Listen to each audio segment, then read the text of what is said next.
Class 3 science air water and weather. আগের ভিডিওতে আমরা এয়ার অ্যান্ড ওয়াটার নিয়ে আগের দুটো ভিডিও আলোচনা করেছি। তো today I will discuss weather.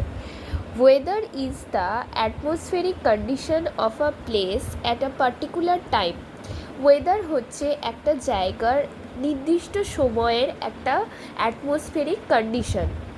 It refers to the conditions of temperature, wind, rain and cloud covered at a particular place in a given time. একটা সময়ের মধ্যে একটা জায়গার আর কী বলবো টেম্পারেচার উষ্ণতা, উইন্ড বাতাস, রেন বৃষ্টি and cloud covered at a particular প্লেসে, মানে একটা জায়গা কতটা মেঘ কভার করে আছে ইন আ গিভেন টাইম, সেই সময়ে। The weather of a place can change daily along with time and atmospheric condition. একটা জায়গার ওয়েদার এভরি টাইম বা ডেলি চেঞ্জ হতে থাকে সময়ের সাথে এবং পরিবেশের অবস্থার সাথে। Weather can be sunny, rainy and windy. Weather কখনো সানি হতে পারে, কখনো রেনি বৃষ্টি হতে পারে, আবার কখনো উইন্ডি মানে বাতাস বইতে পারে।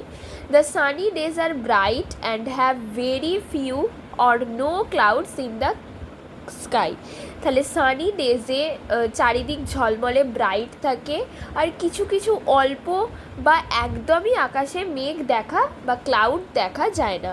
মর্নিংস আর কুল, সকালগুলো হয় খুব ঠান্ডা, but the temperature keeps rising, কিন্তু তারপরে উষ্ণতা বাড়তে থাকে। অ্যান্ড ইট বিকামস ম্যাক্সিমাম, এটা অনেক বেশি হয়ে যায় when the sun is overhead the নুন, যখন দুপুরবেলা ঠিক আমাদের মাথার ওপর সূর্য অবস্থান করে।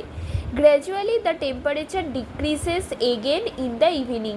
সেইভাবেই আবার একইভাবে সন্ধ্যা হতে হতে আবার আমাদের টেম্পারেচারটা ডিক্রিজ মানে কমতে শুরু করে।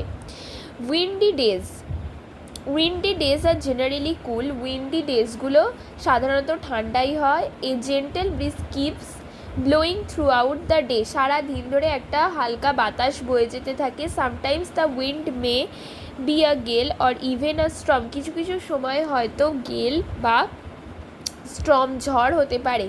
Children enjoy kite flying on this days. এই সময় বাচ্চারা কাইট ওড়াতে ভালোবাসে বা ঘুড়ি ওড়াতে ভালোবাসে। The rainy days are generally cool. Rainy days মানে বৃষ্টির দিনগুলো হয় ঠান্ডা। The sky is covered with dark clouds. আকাশ কালো মেঘে ঢাকা থাকে। And it rains most of the time, এবং অনেকটা সময় বৃষ্টি হতে থাকে। Air contains more amount of water vapour.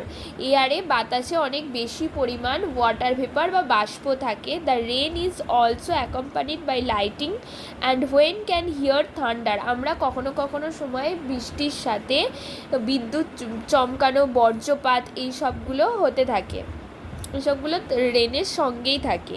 After rainfall, বৃষ্টি হয়ে যাওয়ার পরে, when the sun comes out of the cloud, যখন মেঘের মধ্যে থেকে আবার সূর্য বেরিয়ে আসে, we can see a rainbow. আমরা কখনো কখনো রেনবো বা রামধনু দেখতে পাই। বৃষ্টি হবার পরে যখন সূর্য ওঠে বা মেঘের আড়াল থেকে সূর্য বেরিয়ে আসে, তখনই আমরা আকাশে রেনবো দেখতে পাই। তাহলে ওয়েদারের আমাদের তিনটে ওয়েদারের আমাদের অবস্থা পড়লাম: sunny days, windy days and rainy days.